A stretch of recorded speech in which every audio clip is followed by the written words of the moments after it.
no es una cuestión poco relevante, sino que tiene un impacto directo sobre toda la ciudadanía y sobre algunas personas en particular, ¿no?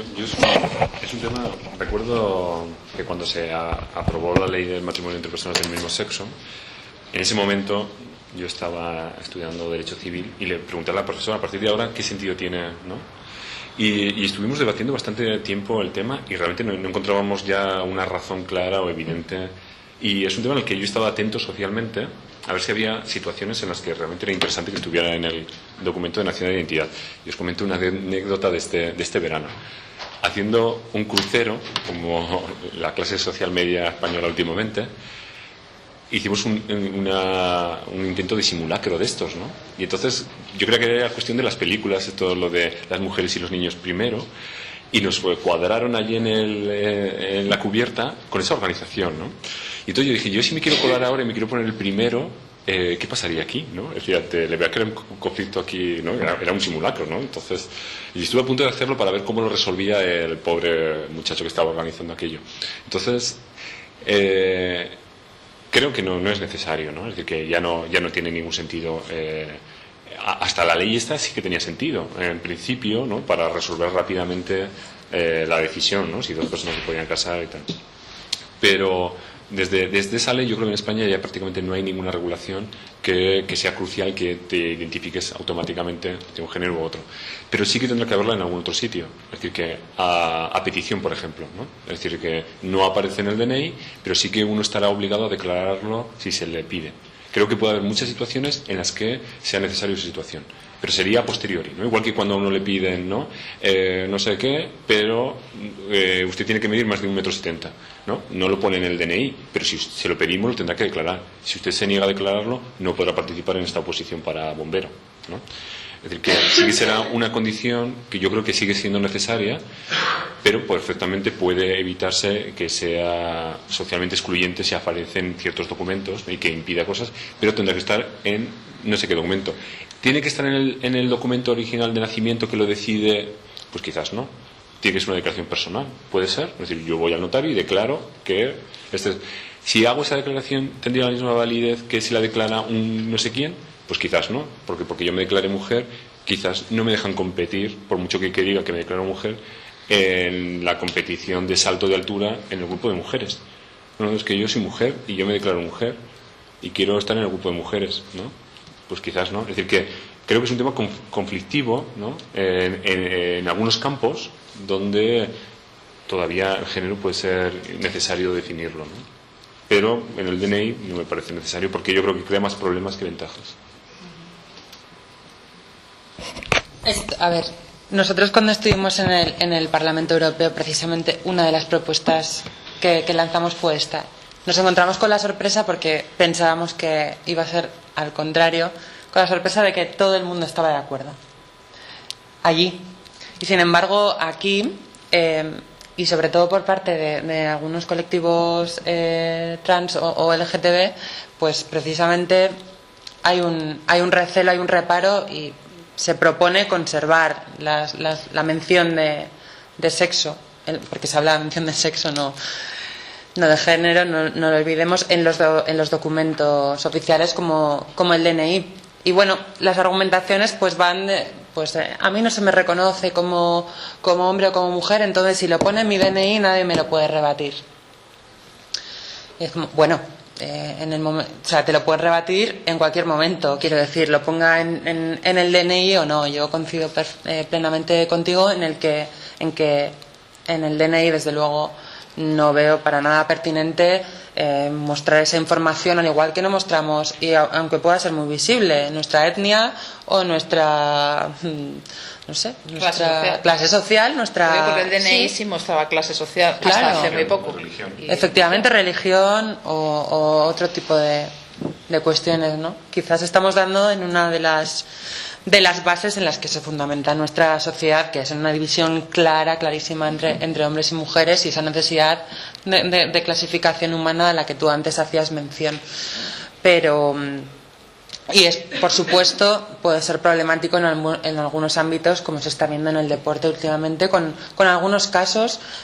Desde luego, nuestras propuestas van en una línea de flexibilizar absolutamente ese tipo de cuestiones que funcionan de una manera dicotómica y normativa. Y el caso de Caster Semenya el año pasado, desde luego, es un ejemplo evidente, no relacionado con la transexualidad, pero sí relacionado con las categorías por las cuales se especifica qué estamos diciendo cuando estamos diciendo sexo, o cuáles son esos 6 sexos en los cuales tiene que confluir el sexo y en el cual muchas personas no se ajustan, ¿no? Y mezclarlos, una vez más, con la palabra género. Para mí, insisto, la clave del discurso y de la perversión del discurso va por ahí, pero en todo caso coincido contigo con lo que has dicho.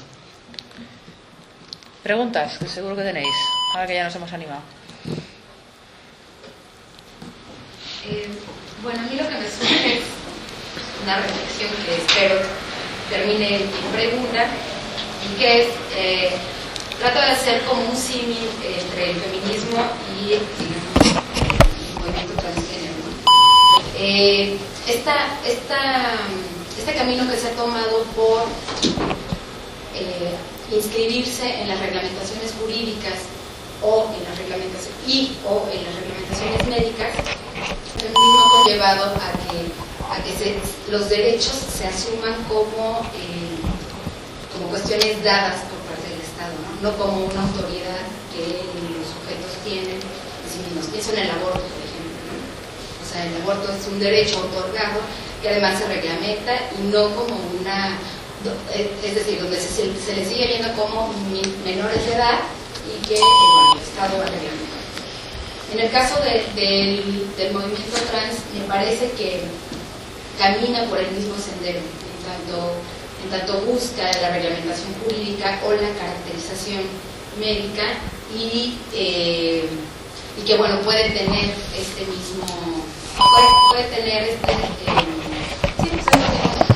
problemas que ahora el feminismo se está replanteando, ¿no?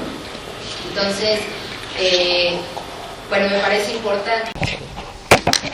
A ver.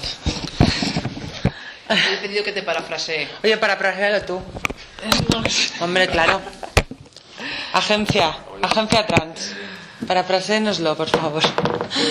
Estaba distraído con la grabadora. Bueno, en realidad la pregunta iba dirigida a toda una serie de esfuerzos por reglamentar y por dar una validez a un ente que conocemos como Estado, que es el que nos va a otorgar pues los derechos, y como cuestionar también ese proceso en el cual ponemos al Estado en un lugar muy concreto, en un lugar de poder también, ¿no? Un poco iba por ahí. Bueno, como yo he dicho antes, desde luego la situación en cuanto a estos temas a nivel mundial varía muchísimo de un país a otro, de una cultura a otra. Lo que yo sí me encuentro es que muchas personas cuando se plantean hacer algún tipo de acción, algún tipo de de acción de mejora de sus vidas, la información con la que se encuentran es una información legal y una información médica. Eso creo que nos da cuenta de la validez, o desde luego de la presencia de este tipo de propuestas por parte del Estado. Lo primero que investigan las personas trans, por lo menos en el Estado español, en el mundo occidental, son cuestiones legales y cuestiones médicas. O sea, ¿qué procesos tengo que pasar yo para que se me reconozca? Desde luego, creo que hay una mitificación bastante grande con que, depende de por qué procesos médicos pase, depende de, vamos a decirlo en plan simple y un poco parcial, pero depende de las hormonas que tome, así se me considera socialmente y así podré cambiarme legalmente. Eso luego, en muchos casos, no suele traer un reconocimiento social para esa persona, y ahí nos encontramos con una diatriba que es como, lo que yo pensaba al final no se está cumpliendo, o al menos no se está cumpliendo del todo, ¿no? Yo creo que es una cuestión que va que va más allá de lo trans y que desde luego podemos plantearnos la regulación que el Estado ejerce sobre los individuos, conceptos como la ciudadanía, pero en todo caso ahora mismo tiene una importancia fundamental. También quiero decir que muchas personas ni siquiera se plantean Hay un discurso médico, hay un discurso además en claves psiquiátricas muy potente, que es el que las personas trans reciben o recibimos de buenas a primeras. Y yo mi caso particular fue desde luego ese. Yo me encontré con: yo voy a sentirme mejor si hago esto, esto y esto.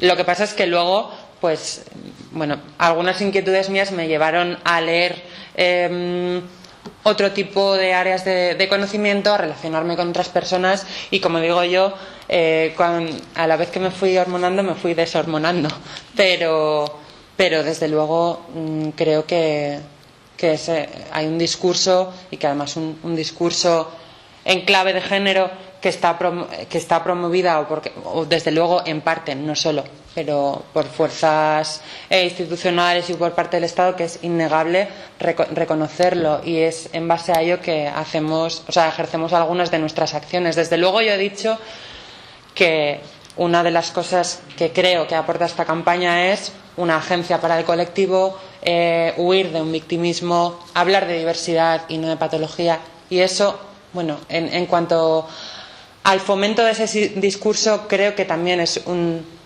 buen contrapunto para ese reconocimiento o autoridad máxima que le otorgamos al Estado, ¿no? Es decir, que nuestra propia agencia, nuestro reconocimiento, quizás no depende tanto de esas cosas, pero es innegable la influencia que tiene. Entonces, yo creo que estamos hablando de una tensión constante ahí, ¿no? Y la verdad es que ahora mismo no te puedo ofrecer ni un sí ni un no rotundo, pero en todo caso son cosas que desde luego para que cambien hay que visibilizarlas, y quizás en la visibilización de ellas también hay un cuestionamiento, ¿no?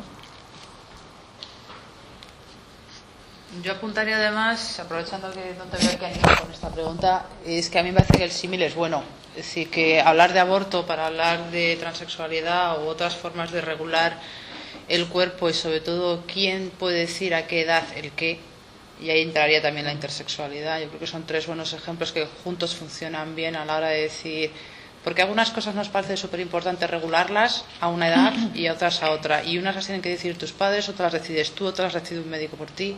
Es decir, ¿por qué en el Estado español te puedes casar a una edad, la edad de consentimiento sexual es a otra edad, puedes votar a otra edad, tienes conciencia de lo que haces para tener una responsabilidad penal sobre tus actos? Y eso varía entre los 12, los 16, los 18 años, en el caso del consentimiento de los procedimientos médicos, con la excepción de la transexualidad, y en su momento con la excepción del aborto. Los 16 años no es una edad para decidir sobre todas las cosas de tu cuerpo, menos para algunas, ¿no?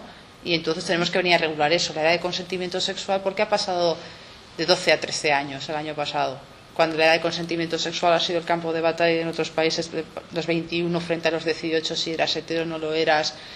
En fin, que yo creo que son cuestiones que son importantes en verlas en su conjunto, ¿no? Que yo creo que dibujan esa línea de la ciudadanía sexual o de la ciudadanía íntima, en la que nos tenemos que preguntar por qué esas cuestiones, que nunca son casualidad, cómo se regulan, ¿no? En ese sentido sí que me parece que donde tú apuntabas era interesante, ¿no? ¿Por qué los 16? ¿Por qué los 18? Porque además la ley 3/2007 sobre la identidad de género te dice los 18 es la edad legal, pero tienes que pasar por 2 años de hormonación, entonces te pones en los 20. Si todos los estudios internacionales están diciendo de la vulnerabilidad que sufre cualquier persona adolescente cuando hay una incongruencia de género o es variante de género de alguna manera, como quieras llamar, te estás comiendo una cantidad de homofobia, transfobia en lo cotidiano que se te hace la vida invivible. Es decir, es difícil sobrevivir a la adolescencia permaneciendo en la escuela, y sobrevivir a la adolescencia en general en estas condiciones. Entonces, si vamos a venir a intervenir por ley con un diagnóstico que me obligas a tener por los estándares de salud que están regulándose en otros sitios donde muchas veces no se oye la voz de las personas trans, en fin, que se dibuja un panorama que yo creo que no podemos perder vista, que se están discutiendo muchas cosas a la vez cuando se habla de lo trans. Se habla